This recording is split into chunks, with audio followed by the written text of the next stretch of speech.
Hello students, good evening.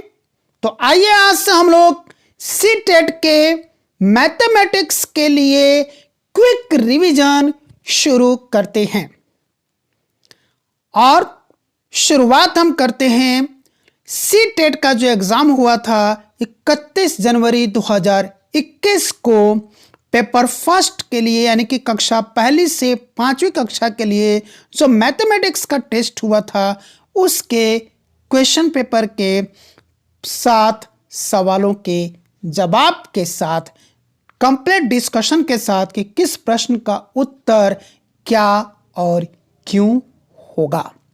तो आइए हम शुरू करते हैं। पहला प्रश्न है, गणित के शिक्षण अधिगम पर निम्नलिखित में से किसका प्रभाव होने की संभावना न्यूनतम है? ऑप्शन ए, मूल्यांकन के कारण छात्रों के आत्मविश्वास पर प्रभाव पड़ने के तरीकों की जानकारी होना। ऑप्शन बी, छात्रों के गलत उत्तरों के पूरे हल देना। ऑप्शन सी, प्रतिपुष्टि की गुणवत्ता में वृद्धि। ऑप्शन डी, मूल्यांकन के परिणामों के प्रयोग से शिक्षण में परिवर्तन करना। इस प्रश्न का सही उत्तर है छात्रों के गलत उत्तरों के पूरे हल देना। दूसरा प्रश्न है, रोहित ने अनुभव किया कि वर्ग एक समचतुर्भुज और एक आयत दोनों ही है। वह वैन हिल के मानस चिंतन के कौन से चरण पर है? इसका ऑप्शन ए है स्तर 2 संबंध। ऑप्शन बी स्तर 3 निगमन। ऑप्शन सी स्तर 0 पहचानना। ऑप्शन डी स्तर 1 विश्लेषण। इस प्रश्न का सही उत्तर जानने से पहले आइए हम इन चतुर्भुजों के बारे में जानें। चतुर्भुज यानी कि क्वाड्रिलेटरल का सिंबल ऐसा होता है। चतुर्भुज जैसा कि नाम बता रहा है, चतुर मतलब 4 और भुज मतलब भुजा, यानी कि एक ऐसी बंद आकृति जिसकी 4 भुजाएं हो उसे हम लोग चतुर्भुज कहते हैं। यानी कि quadrilateral is a close figure having 4 sides, इसलिए उसका सिंबल ऐसा बनाया गया है। अब जो हमारा क्वेश्चन रिलेटेड है वो टाइप्स ऑफ क्वाड्रिलेटरल यानी कि चतुर्भुज के प्रकार से रिलेटेड है। तो चतुर्भुज के प्रकार कौन कौन से हैं? समांतर चतुर्भुज, जिसको कि हम समानांतर चतुर्भुज भी कहते हैं। इंग्लिश में पैरेललोग्राम, जिसका कि सिंबल ऐसा होता है। दूसरा होता है आयत यानी कि रेक्टेंगल। तीसरा है समचतुर्भुज यानी कि रोम्बस। चौथा है वर्ग यानी कि स्क्वायर। पांचवा है समलंब चतुर्भुज यानी कि ट्रेपेजियम। और छठा है पतंग यानी कि काइट। पहले हम इन सभी के बारे में डिटेल समझते हैं, फिर क्वेश्चन पर आएंगे। समांतर चतुर्भुज, इसकी शक्ल ऐसी होती है।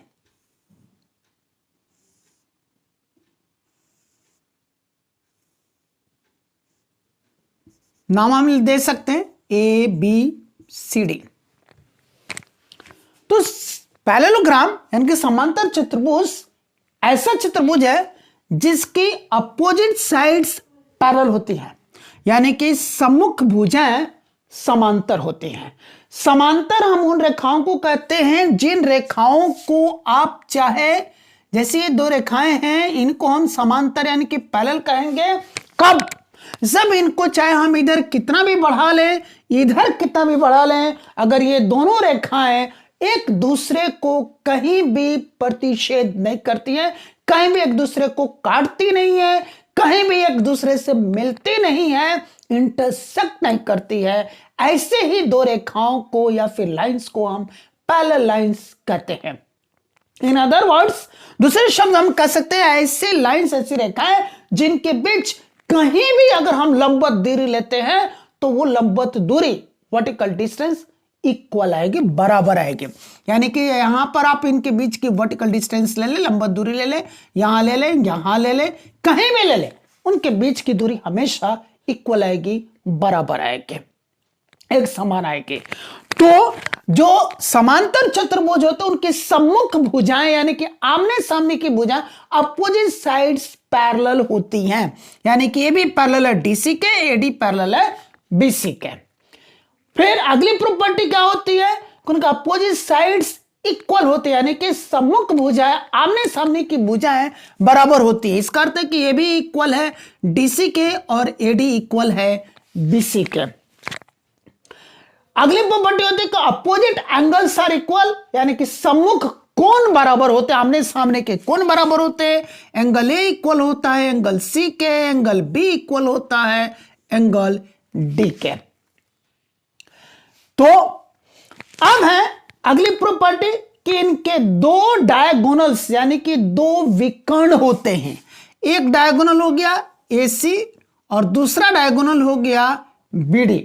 ये दोनों ही डायगोनल एक दूसरे को समद्विभाजित करते हैं, यानी कि डायगोनल्स बाइसेक्ट ईच अदर।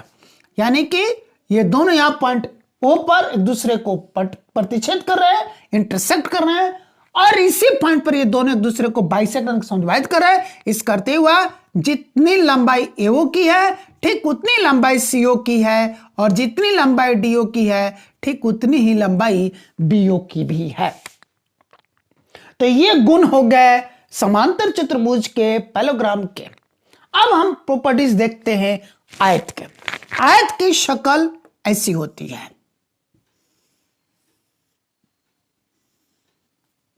हम इसका नाम दे सकते हैं ABCD। अब आयत की प्रॉपर्टी हम देखते हैं। रेक्टेंगल की प्रॉपर्टी क्या है, अपोजिट साइड्स आर पैरेलल, यानी कि सम्मुख भुजाएं समांतर होती हैं।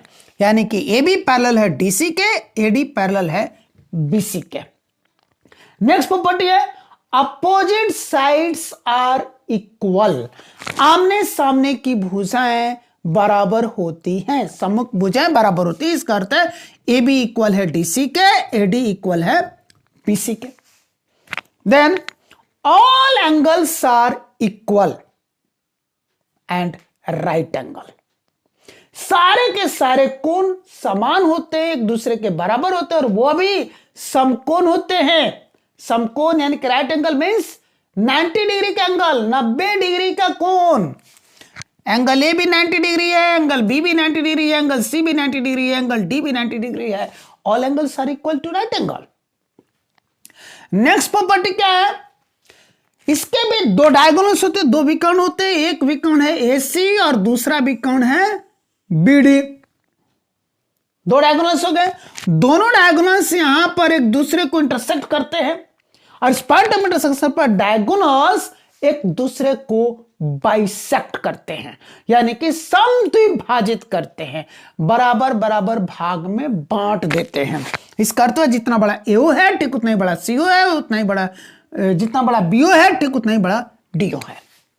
बट एक और प्रॉपर्टी है कि रेक्टेंगल के डायगोनल्स जो होते हैं वो इक्वल होते हैं, यानी कि आयत के विकर्ण समान लंबाई वाले होते हैं, बराबर लंबाई वाले होते हैं, कि जितनी लंबाई AC की है ठीक उतनी लंबाई BD की है। इसका अर्थ ये हुआ अब ये जो चारों टुकड़े हो गए AO, BO, CO, DO, ये चारों आपस में इक्वल हो गए। तो ये गुण हो गए आयत का। एक और गुण समांतर चतुर्भुज में, हर विकर्ण क्या करता है, समांतर चतुर्भुज को दो त्रिभुज में बांटता है, और दोनों त्रिभुजों का क्षेत्रफल बराबर होता है। Each diagonal of a parallelogram divides the parallelogram into two triangles of equal areas. ठीक उसी तरीके से आयत के भी प्रत्येक विकर्ण आयत को दो समान क्षेत्रफल वाले त्रिभुजों में बांटता है। Diagonal, each diagonal of a rectangle divides the rectangle in two triangles of equal areas। यानी कि आप बात को समझे, जैसे AC एक डायगोनल है, इसने भी दो ट्रायंगल बनाए, एक ADC और दूसरा ABC, दोनों का एरिया इक्वल है। दूसरा जो डायगोनल BD है उसने भी रेक्टेंगल को दो ट्रायंगल्स में डिवाइड किया, डीएबी एंड बीसीडी, उन दोनों ही ट्रायंगल का एरियाज इक्वल है, उनके क्षेत्रफल बराबर है। ठीक इसी तरीके से यहां समांतर चतुर्भुज में भी था। चलिए अब हम देखते हैं सम चतुर्भुज। सम मतलब बराबर, चतुर मतलब चार, भुज मतलब भुजाएं, यानी कि एक ऐसा चतुर्भुज जिसकी चारों भुजाओं की लंबाई एक बराबर हो गया सम चतुर्भुज। रोम्बस पर और भी इसके गुण हैं, और भी प्रॉपर्टीज है। रोम्बस की शक्ल ऐसी होती है,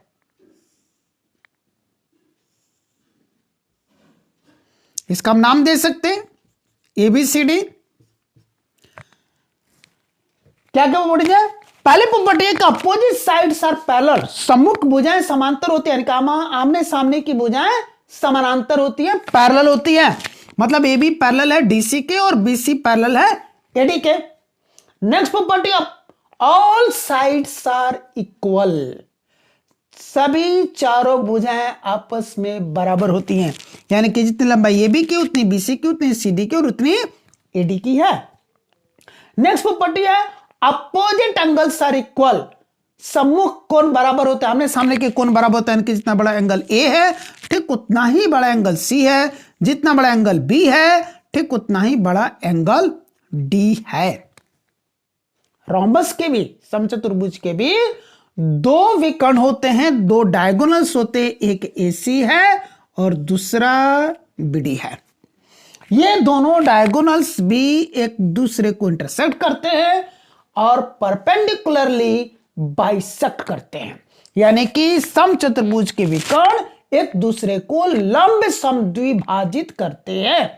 मतलब एक तो वो दोनों विकर्ण आपस में 90 डिग्री का कोण बनाते हैं, राइट एंगल बनाते हैं, ठीक है, समकोण बनाते हैं, और दूसरा ये एक दूसरे को समद्विभाजित भी करते हैं, यानी कि बराबर भाग में बांटते हैं। जितना बड़ा ये होता है ठीक उतना ही बड़ा सी होता है, जितना बड़ा बी होता है ठीक उतना ही बड़ा डीओ भी होता है।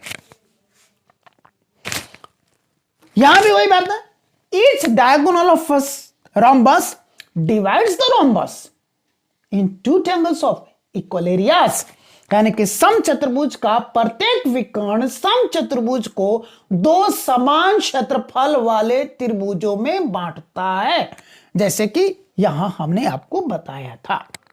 तो ये गुण हो गए समचतुर्भुज का, यानी कि रोम्बस के। चलिए नेक्स्ट है वर्ग, स्क्वायर। तो स्क्वायर में क्या है, इसकी शक्ल कैसी है?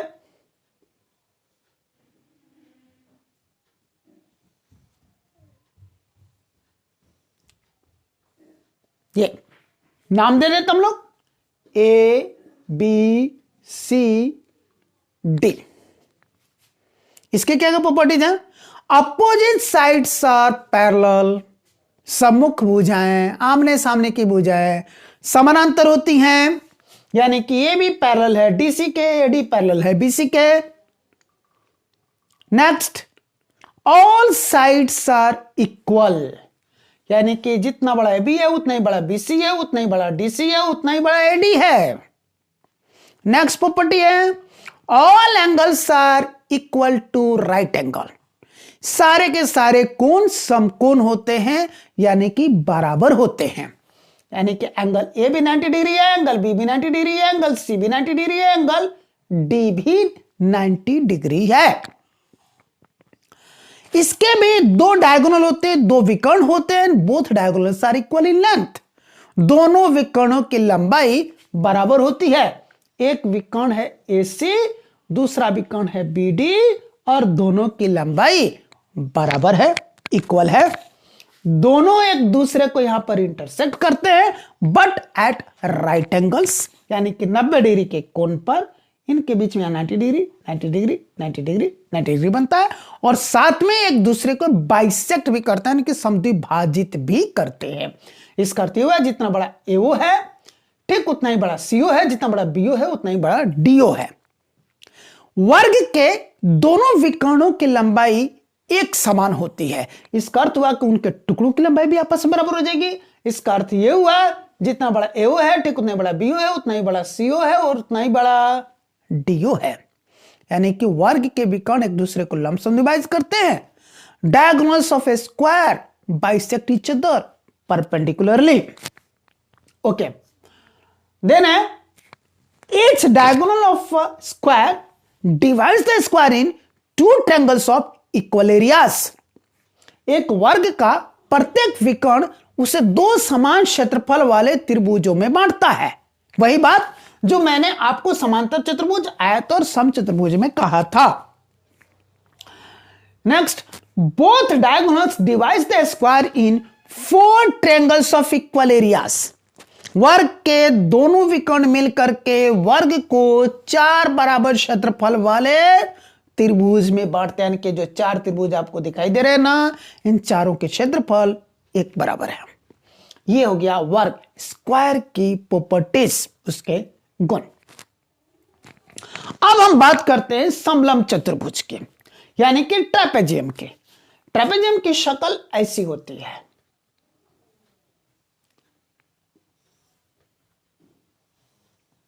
नाम दे दे ABCD। समलंब चतुर्भुज एक ऐसा चतुर्भुज होता है जिसकी सिर्फ एक जोड़ी सम्मुख भुजाएं समानांतर होती हैं। A trapezium is a quadrilateral of which only one pair of opposite sides are parallel। यानी कि इसमें सिर्फ AB और DC ये दोनों आपस में पैरेलल, आपस में समानांतर है। ये दोनों भुजाएं आपस में समानांतर नहीं हैं। इसके अलावा और कोई गुण और कोई प्रॉपर्टी एक समलंब चतुर्भुज की नहीं है, इतनी ही है। हम इसमें एक बात यह कर सकते हैं कि ये जो नॉन पैरेलल साइड्स है, यानी कि असमानांतर भुजाएं हैं, अगर इन दोनों की लंबाई बराबर हो जाए तब हम इनको आइसोसेल्स ट्रेपेजियम यानी कि समद्विबाहु समलंब चतुर्भुज कहते हैं। ओके, एंड नेक्स्ट है पतंग, काइट। इसकी शक्ल ऐसी होती है।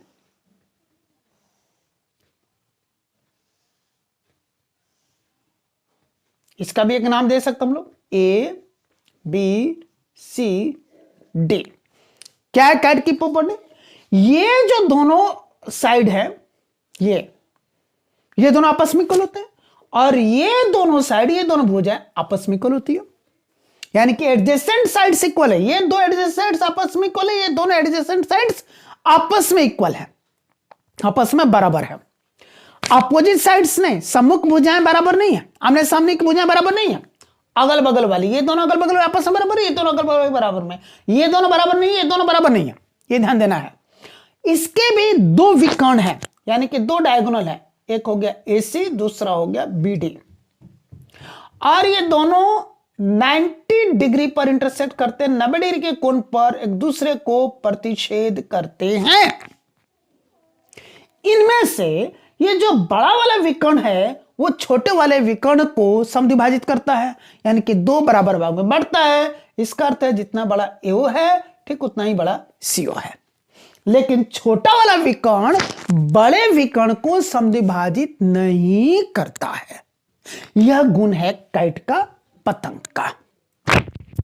तो अब हम क्या देख रहे हैं, इनमें समानता है, सिमिलैरिटी अगर हम लोग देखते हैं तो इसके भी अपोजिट साइड्स पैरेलल थी, इसके भी अपोजिट साइड्स पैरेलल थी, इसके भी अपोजिट साइड्स पैरेलल थी, इसके भी अपोजिट साइड्स पैरेलल थी। इसके अपोजिट साइड्स इक्वल है, इसके अपोजिट साइड्स इक्वल है, इसका ऑल साइड्स इक्वल है तो ऑटोमेटिकली अपोजिट साइड्स इक्वल हो जाएंगे, और इसके भी ऑल साइड्स इक्वल है तो ऑटोमेटिकली अपोजिट साइड्स यानी कि सम्मुख भुजाएं बराबर हो जाएंगे। ये गुण भी सभी में एक समान है। इसके भी दो विकर्ण, दो विकर्ण, दो विकर्ण, दो विकर्ण, यहां भी विकर्ण एक दूसरे को समद्विभाजित करते हैं, यहां भी समद्विभाजित करते हैं, यहां भी समद्विभाजित कर रहे हैं, यहां भी विकर्ण एक दूसरे को समद्विभाजित कर रहे हैं, यानी कि बाइसेक्ट कर रहे हैं। इसके अपोजिट एंगल्स इक्वल है, आमने सामने के कोण बराबर हैं, इसके चारों कोण बराबर हैं, समकोण है, 90 डिग्री के, तो जाहिर सी बात है कि आमने सामने के कोण बराबर हो जाएंगे। इसके भी अपोजिट एंगल्स यानी कि सम्मुख कोण बराबर है, और इसके भी चारों कोण समकोण है, यानी कि ऑटोमेटिकली आमने सामने के कोण आपस में बराबर हो जाएंगे। अब इतनी सारी प्रॉपर्टीज एक समान है, यानी कितनी सारी प्रॉपर्टी, वही प्रॉपर्टी समानांतर चतुर्भुज में भी है, वही प्रॉपर्टी आयत में भी है, वही प्रॉपर्टी समचतुर्भुज में भी है, और वही प्रॉपर्टी, वही गुण वर्ग स्क्वायर में भी है।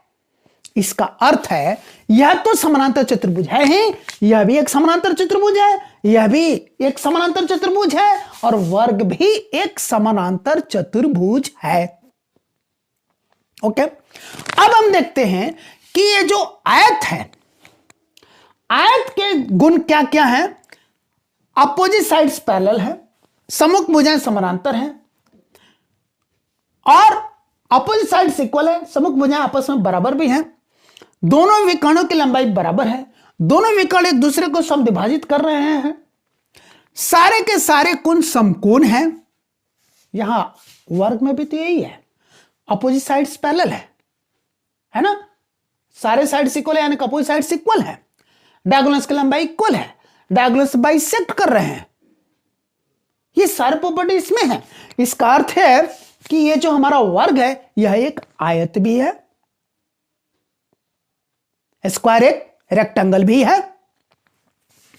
यहां देख रहे हैं opposite sides are equal, all sides are equal, यहां भी opposite sides are equal, all sides are equal, opposite sides are parallel, यहां भी opposite sides are parallel, diagonals bisect each other perpendicularly, diagonals bisect each other perpendicularly. यहां भी हमने देखा कि समचतुर्भुज के सारे गुण, रोम्बस की सारी के सारी प्रॉपर्टीज स्क्वायर के अंदर है। इसका अर्थ जो स्क्वायर है यह भी एक रोम्बस ही है, वर्ग एक समचतुर्भुज ही है। फिर आप सोच रहे हैं कि इन सबका नाम अलग अलग है कि समानताएं हैं तो विषमताएं भी हैं, इनमें डिफरेंसेस भी हैं। यहां पर डायगोनल्स इक्वल नहीं है, डायगोनल्स इक्वल है, इसका ओनली अपोजिट साइड्स इक्वल है, इसके अपोजिट एंगल्स इक्वल है, इसका ऑल एंगल्स इक्वल है, राइट एंगल है, डिफरेंस हो गया। यहां पर डायगोनल्स बाइसेक्ट कर रहे हैं ओनली, यहां पर डायगोनल्स बाइसेक्ट तो कर रहे हैं but perpendicular at right angle, हो गया डिफरेंस। यहां only opposite sides are equal, यहां ऑल साइड्स आर इक्वल, हो गया डिफरेंस। तो कुछ ना कुछ इनमें डिफरेंस है। अब इनमें ऑल साइड्स इक्वल नहीं है, ऑल साइड्स इक्वल है, डायगोनल्स इक्वल नहीं है, डायगोनल्स इक्वल है।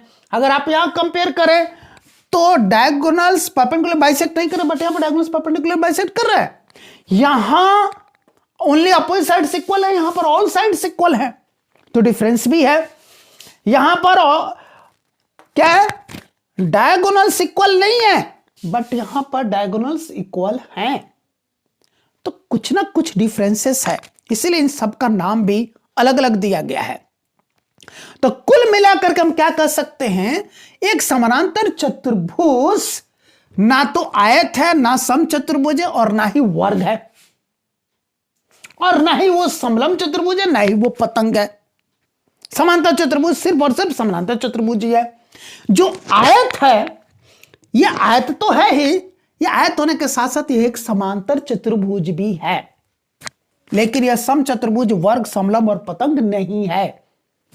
एक जो समचतुर्भुज है रोम्बस, वह भी एक समांतर चतुर्भुज है, लेकिन यह आयत नहीं है, यह वर्ग नहीं है, यह समलंब चतुर्भुज नहीं है, यह पतंग नहीं है।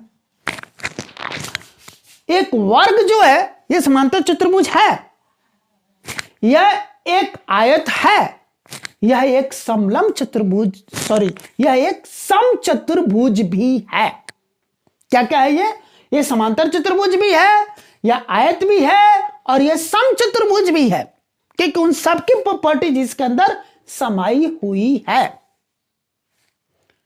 तो आपने देखा, जब हमने कहा कि वर्ग एक समांतर चतुर्भुज भी है, वर्ग एक आयत भी है, वर्ग एक समचतुर्भुज भी है, तो हमने क्या किया, इन सभी चतुर्भुजों के, इन तीनों चतुर्भुज के बारे में, 1 2 ये 3, यानी कि समांतर चतुर्भुज, आयत चतुर्भुज और समचतुर्भुज के गुणों के, उनके प्रॉपर्टीज की तुलना वर्ग के प्रॉपर्टी से हमने किया। तभी तो कहा कि वर्ग एक समांतर चतुर्भुज भी है, वर्ग एक आयत भी है, वर्ग एक समचतुर्भुज भी है।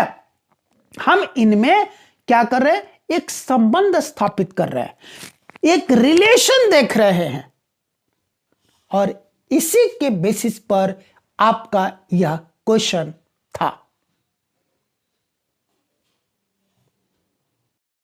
तो इस तरह से अब आप समझ गए कि इस प्रश्न का सही उत्तर क्या है। ऑप्शन ए स्तर 2 यानी कि संबंध। तीसरा प्रश्न है, किन्हीं दो पूर्ण संख्याओं का योग एक पूर्ण संख्या होती है। पूर्ण संख्याओं के इस गुण को इस प्रकार उल्लेखित किया जाता है। ऑप्शन ए साहचर्य गुण, ऑप्शन बी वितरण गुण, ऑप्शन सी संवरक गुण, ऑप्शन डी क्रम विनिमय गुण।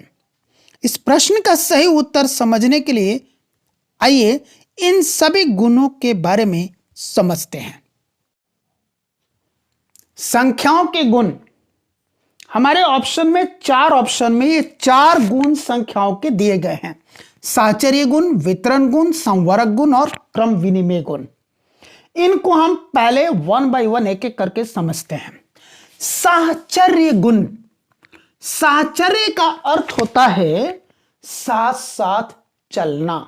सहचर शब्द से बना है साहचर्य, जिसका अर्थ होता है साथ साथ चलना, साथ साथ रहना, साथ साथ होना। इसी शब्द के अर्थ में ही यह गुण छुपा हुआ है। यानी कि अगर हमारे पास नंबर्स हैं ए बी सी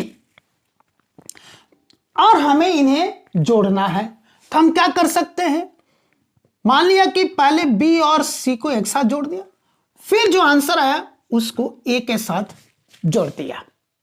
या हम कर सकते हैं पहले ए और बी को एक साथ जोड़ देंगे, फिर जो आंसर आएगा उसमें सी जोड़ देंगे।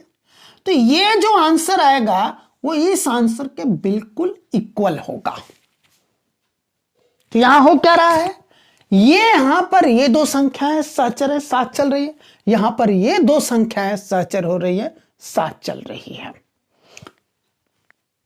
और 3 संख्या मिल करके इस तरह से बना रही। इसी गुण को हम साहचर्य गुण कहते हैं, योग का साहचर्य गुण।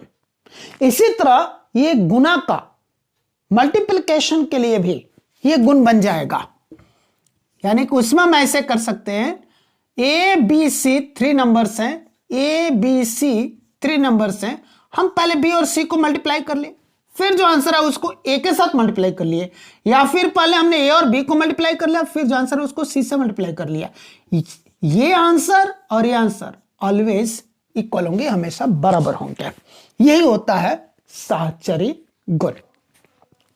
वितरण गुण क्या होता है, वितरण डिस्ट्रीब्यूशन, यानी कि बंटवारा, बांटना।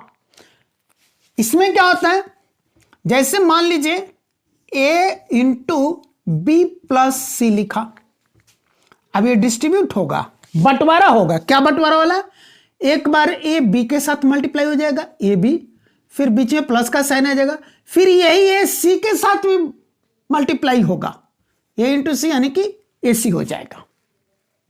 लाइकवाइज यहां पर माइनस के लिए भी बन जाएगा ये रूल, ए इंटू बी माइनस सी, यानी कि पहले ए बी के साथ मल्टीप्लाई हो गया, ए बी, बीच में माइनस का साइन आ गया, फिर यही ए सी के साथ मल्टीप्लाई हो गया, ए सी। ये डिस्ट्रीब्यूशन हो रहा है, ये वितरण हो रहा है, ये बंटवारा हो रहा है। तीसरे के गुण को हम लोग वितरण गुण कहते हैं, डिस्ट्रीब्यूटिव लॉ। अब है संवरक गुण। संवरक का अर्थ है जो था वही है, यानी कि हमने अगर पहले एक पूर्ण संख्या लिया, दूसरा संख्या भी हमने पूर्ण लिया, मतलब पहली संख्या भी हमारी पूर्ण संख्या है, दूसरी संख्या भी हमारी पूर्ण संख्या है, इनको हमने जोड़ दिया, जो आंसर आएगा वह भी एक पूर्ण संख्या ही होगा। पहली संख्या पूर्ण संख्या है, दूसरी संख्या पूर्ण संख्या है, इन दोनों को हमने गुना कर दिया, जो उत्तर आया सी वह भी एक पूर्ण संख्या है। यानी कि जो हम मैथमेटिकल ऑपरेशन कर रहे हैं, उस मैथमेटिकल ऑपरेशन करने से पहले जो हमने नंबर्स लिया, तो नंबर्स का जो पहले टाइप था उन संख्याओं का जो पहले प्रकार था, मैथमेटिकल ऑपरेशन करने के बाद जो आंसर आ रहा है, जो उत्तर आ रहा है, उस आंसर में जो नंबर आया, उत्तर में जो नंबर आया, उसका भी प्रकार, उसका भी टाइप वही है जो ऑपरेशन से पहले वाला था। यानी कि ऑपरेशन करने से पहले यहां ये संख्याएं पूर्ण संख्याएं थे, तो ऑपरेशन करने के बाद जो आंसर आया, मतलब ऑपरेशन करने के बाद जो उत्तर आया, वह भी पूर्ण संख्याएं ही है। इसी तरह के गुण को हम लोग संवरक गुण कहते हैं। फिर है क्रम विनिमय गुण।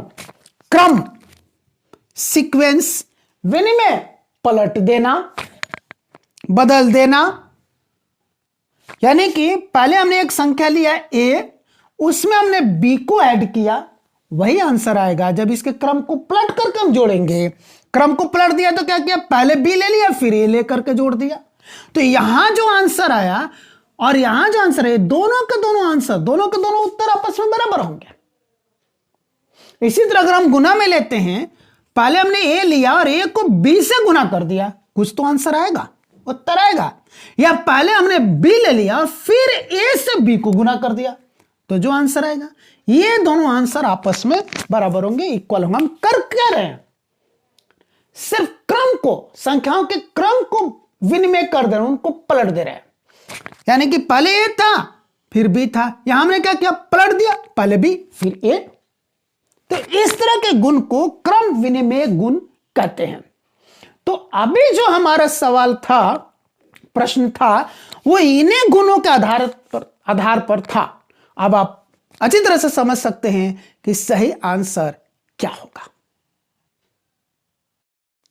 तो इस तरह से इस प्रश्न का सही उत्तर है ऑप्शन सी। चौथा प्रश्न है, गणित के शिक्षण अधिगम के विषय में निम्नलिखित में से कौन सा कथन सत्य नहीं है। ऑप्शन ए, नमूनों के अवलोकन और सामान्यीकरण से प्राथमिक कक्षा के विद्यार्थियों में गणितीय ज्ञान का सर्जन किया जा सकता है। यह कथन तो बिल्कुल सत्य है। ऑप्शन बी, गणितीय ज्ञान के सर्जन में तर्क और वार्ता की एक महत्वपूर्ण भूमिका है। यह ऑप्शन बिल्कुल गलत है।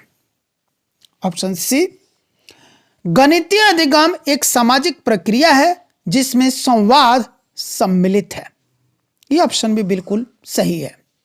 ऑप्शन डी, गणितीय ज्ञान की रचना में संस्कृति और संदर्भों की कोई भूमिका नहीं है।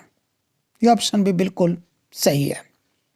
तो इस तरह से हमारा सही उत्तर है ऑप्शन बी। पांचवा प्रश्न है, प्राथमिक स्तर पर संख्याओं को पढ़ाने के लिए निम्नलिखित में से कौन से कथन सत्य हैं। ऑप्शन ए, संख्याओं के अंतर्दर्शी समझ को प्रोत्साहित किया जाना चाहिए। यह बिल्कुल सत्य है। ऑप्शन बी, संख्यांकों को लिखना अनुक्रम में पढ़ाना चाहिए। यह सत्य नहीं है। ऑप्शन सी, गणना से पहले संख्याओं को संख्यांक रूप में लिखना सिखाना चाहिए। यह भी सत्य नहीं है। ऑप्शन डी, संख्याओं में अनुक्रम असंगति को प्रोत्साहित करना चाहिए। यह बिल्कुल सत्य है। इस तरह से इसमें ऑप्शन ए और ऑप्शन डी ये दोनों बिल्कुल सत्य हैं। तो अब जो नीचे ऑप्शन दिए गए हैं जरा उसमें देखिए।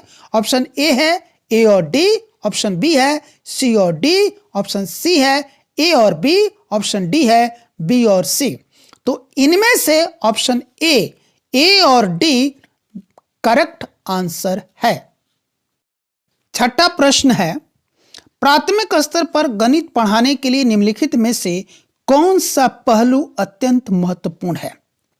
ऑप्शन ए, उच्चतर पढ़ाई और रोजगार के लिए तैयार करना। ऑप्शन बी, प्रौद्योगिकी के लिए प्रोत्साहन और तैयारी कराना। ऑप्शन सी, गणित को बच्चों के जीवन के अनुभवों का भाग बनाना।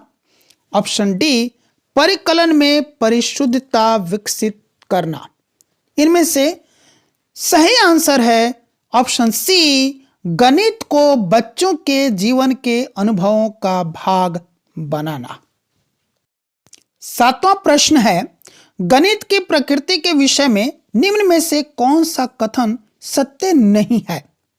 ऑप्शन ए, प्राथमिक स्तर पर गणित प्रत्यक्ष है और कल्पना की आवश्यकता नहीं है। यह सत्य है। ऑप्शन बी, गणित में विचारों के सही संचारण के लिए विशेष शब्दावली का प्रयोग होता है।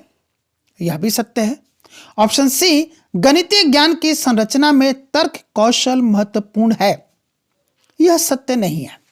ऑप्शन डी, गणितीय संकल्पनाओं की प्रकृति श्रेणीबद्ध है। यह भी सत्य है। तो इस तरह से इस प्रश्न का सही उत्तर हुआ ऑप्शन सी, गणितीय ज्ञान की संरचना में तर्क कौशल महत्वपूर्ण है। तो आज की क्लास चूंकि ज्यादा लंबी हो रही है और पहली क्लास है, इसलिए हम आज इन 7 प्रश्नों के डिस्कशन के साथ ही अपने आप को यहीं पर रोकते हैं। अगले प्रश्न यानी कि 8वें प्रश्न से आगे के प्रश्नों के लिए हम लोग नेक्स्ट क्लास में डिस्कस करेंगे। Thank you.